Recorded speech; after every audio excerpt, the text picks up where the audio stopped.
Good morning. My name is Dr. Islam Qasim, consultant maxillofacial surgeons. In this series, I'm going to give you a hint about how we can deal with the patient in hospitals. This aim the resident for maxillofacial surgery.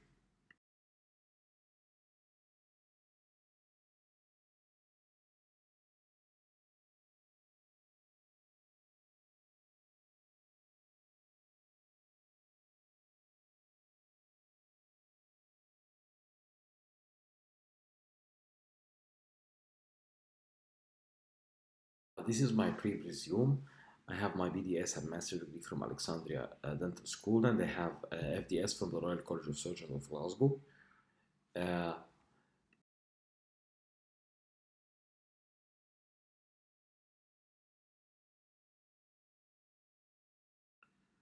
we don't have the conflict of interest in these lectures, and we do our best to show the cases, which originally are cases, and we have the consent for the patient for the public publishing.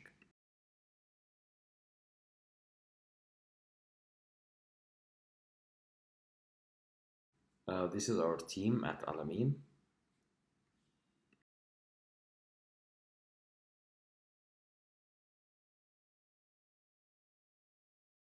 We start with the first things, the admission note. The patient is admitted to the hospital with several conditions. The patient is admitted.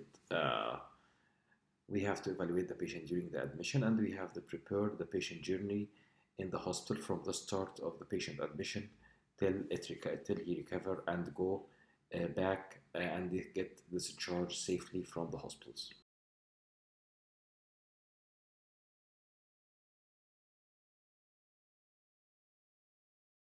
Admission should include very important data. The first one is chief complaint of the patient. This is very important, and history of the original preserving present illness. And for the patient safety, you should be revised the systems, as we will discuss later on. Revision of the medical history is very crucial, including the history of COVID and history of receiving some steroids and some medications. Post surgical history is very important. Either the patient has a surgery before, and this is giving you the chance of the anesthesia later on, the allergy, medications, and after you finish this, you go for the physical examinations and you make the assessment of the planning for the patient.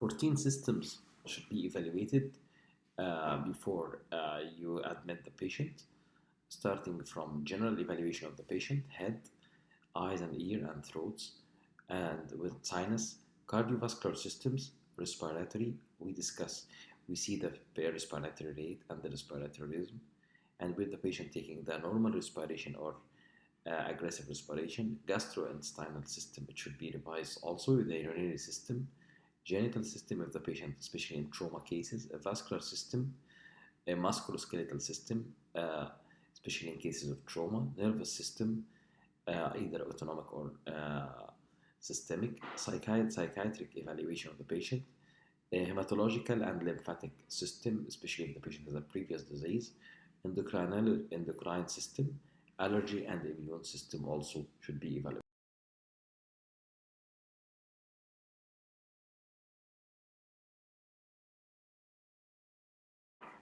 Admission should be organized to avoid getting the patient in a hospital for a long time and avoid unsafe admission for the patient.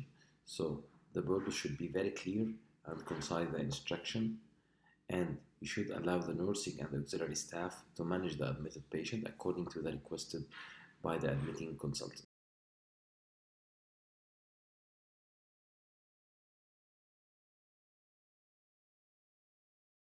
In the admission order, you are mentioned the initial or what we call this admitting diagnosis and the condition of the patient, whether it's fit or not fit, the vital sign, it be starting with the heart rate, the blood pressures, it should be taken, and I advise my staff whether I need to them to check regularly or just for if the patient's fit, no need just to check it every 8 hours.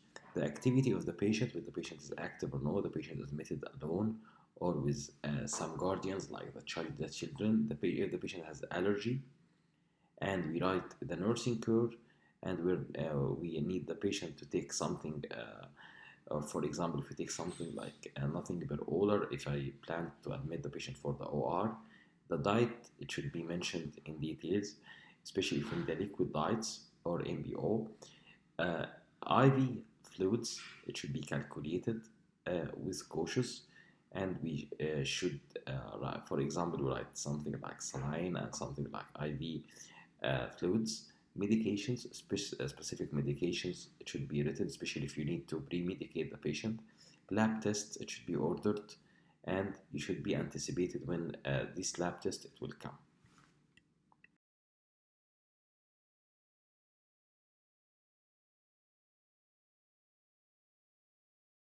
Now the patient is admitted in the hospital.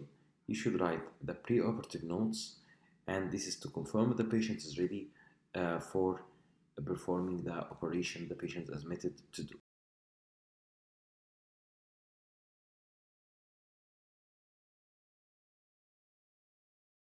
It's example of one of the case admitted in the hospital. We write the preoperative diagnosis. The patient has a right mandibular body fracture and left mandibular subcondylar fracture, comminuted zygomatical maxillary complex. We plan a schedule for the patient for open reduction and internal fixations. And in the operating room, it will be at 9 a.m. in the morning.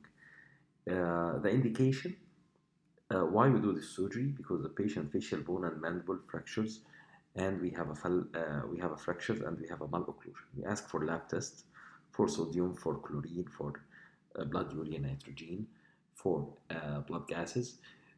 We ask for CT scan and for conventional X-ray, depending on the case. We ask for ECG recording, and we ask for 2 units for blood bank, and we ask for blood fluids ordered. Antibiotic is ordered, 3 gram unacin, and we ask for anesthesia evaluations is completed, and we write the operative consent. It's signed with the patient and witnessed and charted.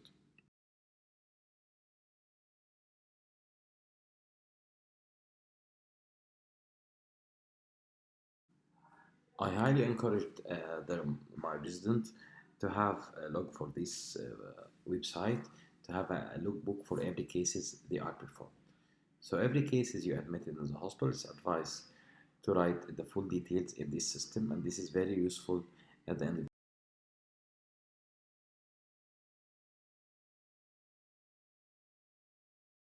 The preoperative note, it should be simplified, and it should including the proposed surgical procedures and the timing of the surgery, the informed consent, and the laboratory test. It will be written in the result and the MPO status.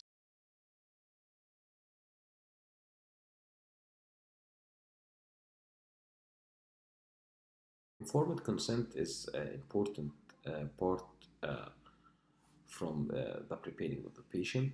It should be prescribed the procedure, and if you have alternative, it should be written in details, and you should write the risk and benefits from the procedures, and also evidence. Using evidence base, you can anticipate the risk of the patient.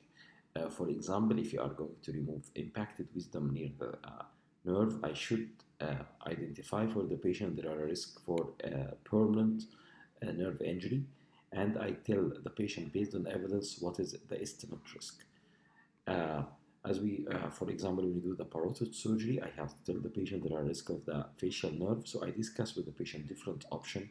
Either we can do a superficial parotectomy or supracapsular, which maybe it has some rate of higher recurrence of the lesion.